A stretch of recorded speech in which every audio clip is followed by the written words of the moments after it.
Bismillahirrahmanirrahim. Assalamu alaikum wa rahmatullahi wa barakatuh.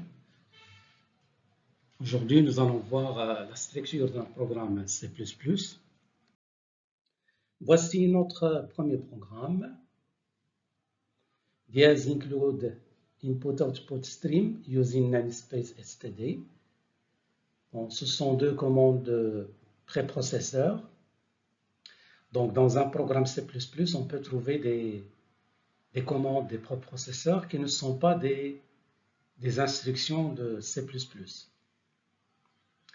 Et bien sûr, une ou plusieurs fonctions.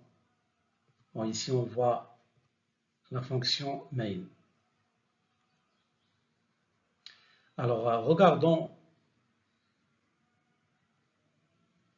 la structure d'un programme C++. Tout d'abord, tout programme C++ est un agrégat de fonctions, c'est-à-dire un ensemble de fonctions écrites dans un seul fichier ou bien dans plusieurs fichiers de code. Une de ces fonctions doit prendre ou bien porter le nom main. En C++, la fonction main doit obligatoirement retourner une valeur de type int. Et ça, c'est la première différence entre C++ et C.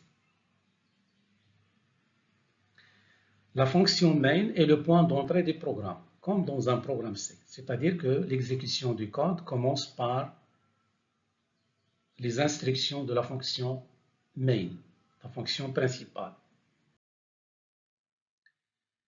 Le code d'une fonction, comme on sait, s'écrit entre deux accolades. Les chaînes de caractères sont délimitées par des guillemets. Le caractère d'échappement anti/n, comme dans C, c'est le caractère de retour chariot qui va provoquer un retour à la ligne. Alors cet opérateur est l'opérateur de flow, de sortie. Il prend des objets et on envoie une représentation dans un flot de sortie. On va voir que c'est un opérateur que l'on peut surcharger.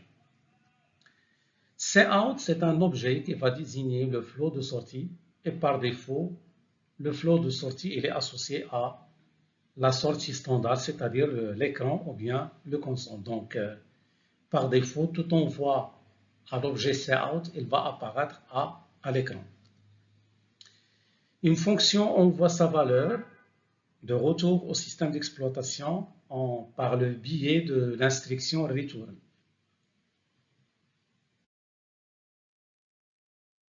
Alors, une ligne comme diase include est une commande des préprocesseurs.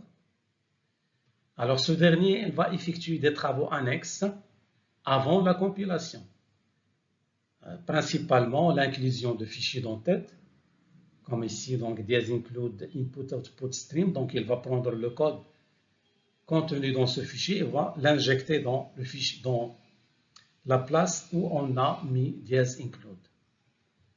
Il y a aussi, on va voir ça avec les macros définitions, la recherche d'un texte dans le code source et son remplacement par un autre.